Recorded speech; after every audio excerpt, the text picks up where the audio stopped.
I've got lower launch and more spin.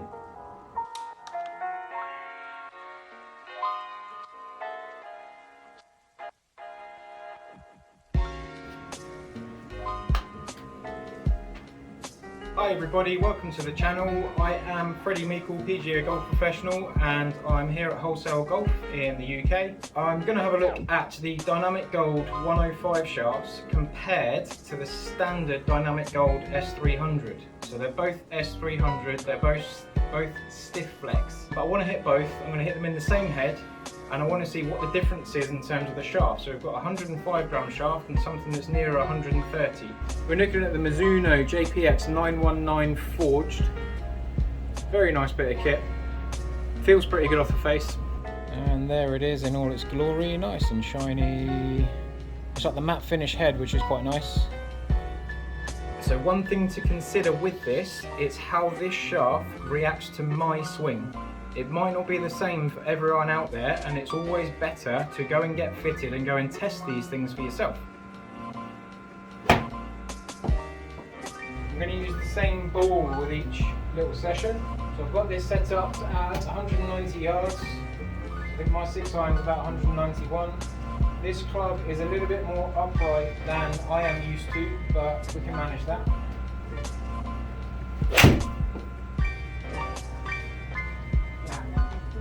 Being upright, it's going to nudge to the left a little bit. 189 carry, 186 carry, sorry.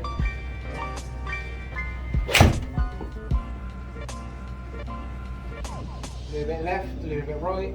Swing's a bit cold on the green.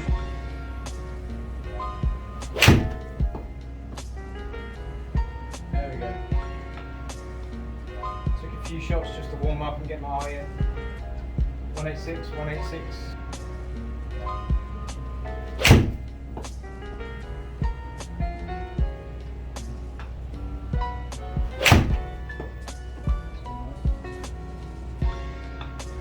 It'll be interesting to see what the dispersion's like as well, because I do talk a lot about how the shaft relates to how much variance you get in the direction.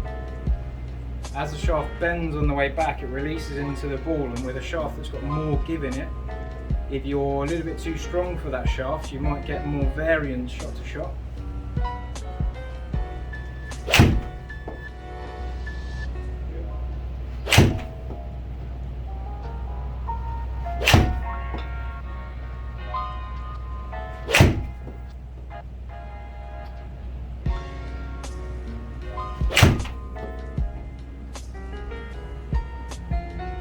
There's quite a few bad ones in here, I want to keep them in.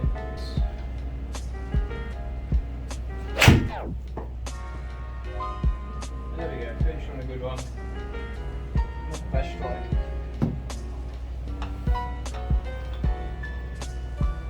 Okay, so the average offline is 1 yard left, and the variance there is 13.4 yards. So there's a lot of spread in those shots. Now it could be that I've put bad swings on them, but it'll be interesting to see what the other shaft does compared to see if it tidies it up. Not sure. Average spin rate 5006. Now that by all means is too low. Average launch angle 20.1. Average ball speed 127. Peak height there is 41. Now the peak height I would aim for normally would be 32 yards. Now it being 41, the ball's getting much higher than I'd really like to see. But average carry 185, not unhealthy at all. But right, let's rip the shaft out and see what's happening.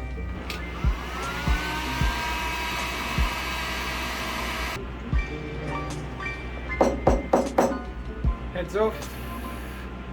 Let's get the other shafts in.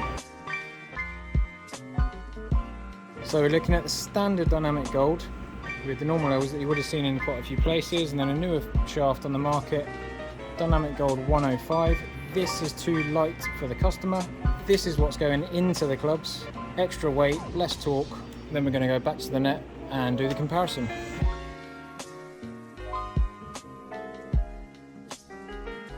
Okay, so I'm back and I have the JPX 919 forged iron.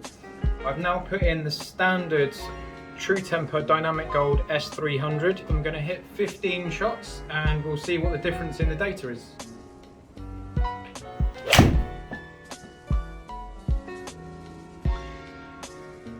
already feels quite solid. Cool. That's obviously a problem shot I've got in my game at the minute. That's some data.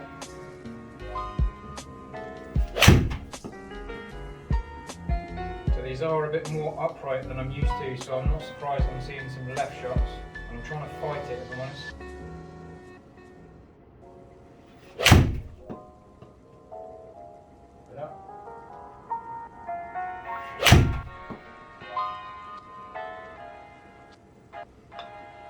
I feel like those numbers are more consistently grouped. Landing area, landing distance.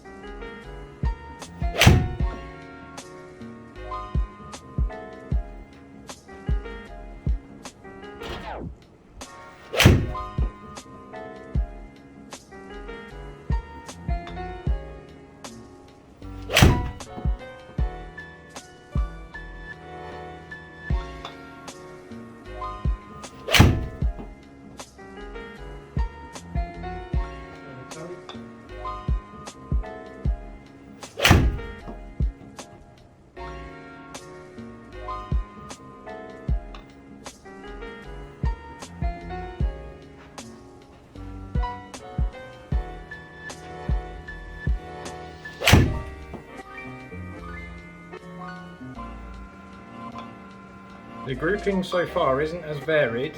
It's all hugging the left side, but it's in the same slot.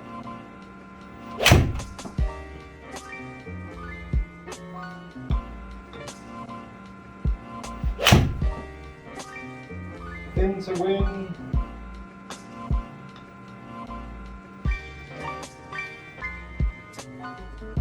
Go, go, go, go. I missed the win.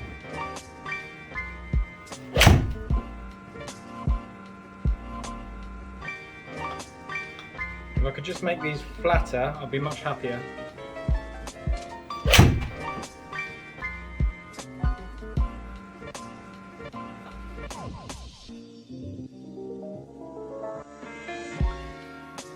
Okay, so we've got the data, literally the only difference being the shaft. To start with, I had the Dynamic Gold 105, the ball speed was 127, and when I went to the heavier shaft, it spiked up to 130. So slightly faster ball speed could literally be because the club face is presenting itself to the ball with less loft, so it's got more push and less glance. So that could be the little element of why we're getting a little bit more ball speed with that shaft. The launch angle with a 105 gram shaft was 20.1 degrees. And then we go to the heavier, stiffer shaft, and the launch angle has come down to 18.2. So the launch angle is lower, again, because we're presenting less loft at the ball, because there's less bend, less release with the shaft during the swing. With the softer shaft, it bends more and adds loft. With the stiffer shaft, it doesn't bend as much and produces lower loft. The spin rate with the 105 was 5,004. When we've got that less loft being presented to the ball, we've got lower launch, but we've actually got higher spin with the heavier shaft. So that the spin increased to 5,264. So we've got lower launch, higher spin.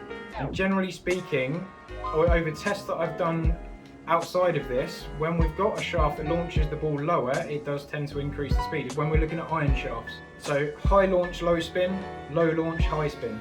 Benefits and drawbacks of both depending on the golfer. The side spin was very much in a similar sort of ballpark area. The angle of descent, so the angle the ball comes down at, was very similar. The direction averaged out to be a bit more variable with the 105, and I got left and right shots with the 105. When I went to the heavier shaft, I tended to hug the left side more consistently, so I had a lot more consistent flight. Again, it could be because there's less torque in the shaft, there's less twist, so there's less variance from shot to shot. This won't be the same for everyone, so if someone's going from an even lighter, like a 90 gram, 95 gram shaft and going up to the 105, you might find that tighter dispersion. But there's a shaft out there for everyone that suits each player, so your pace into the ball will suit a certain profile of shaft for you. That's why fitting is so important for each individual golfer. The peak height, so the highest point that the ball reaches, so on 41 yards with the 105 to 40 yards with the standard dynamic gold. And then overall the carry, the number that the ball travels in the air and lands, went from 185 with the 105 and it's gone up 4 yards with the dynamic gold. The change in distance isn't the sort of thing I'm looking for from this, but that increase in spin was quite enjoyable. I'm actually looking for a 6-iron to be about 6,000 spins, so I've nudged from 5,000 more towards that 6,000, so for myself I'd probably be looking at a different style of head to get that little bit more spin from the ball. But shaft wise, I've got that extra spin, I've got a little bit of extra distance, and I've got a lot more consistent landing area. Now, like I said in the video, the club's a little bit too upright for me. When the club's upright, the toe's higher and it will throw the ball to the left. So it's not surprising to me that I'm seeing the left side a bit more with that head. For my own clubs, I'm flatter, which will bring the flight more central. But there we go, that's what I've found with the Dynamic Gold 105 compared to the standard Dynamic Gold. Go and get yourself fitted if you're curious about the shaft. Even hit the clubs that you've got and hit some clubs at a fitting centre near you and just see what the difference is. The main thing I'm looking for is a spin rate to make sure the spin lands on the green and stays there. And I'm also looking at the dispersions, how much that spread varies, because I want to get it in the same spot as often as I can to plan my way around the course a lot more effectively. Hopefully this is helpful for you, and hope to see you again in the next video. See ya.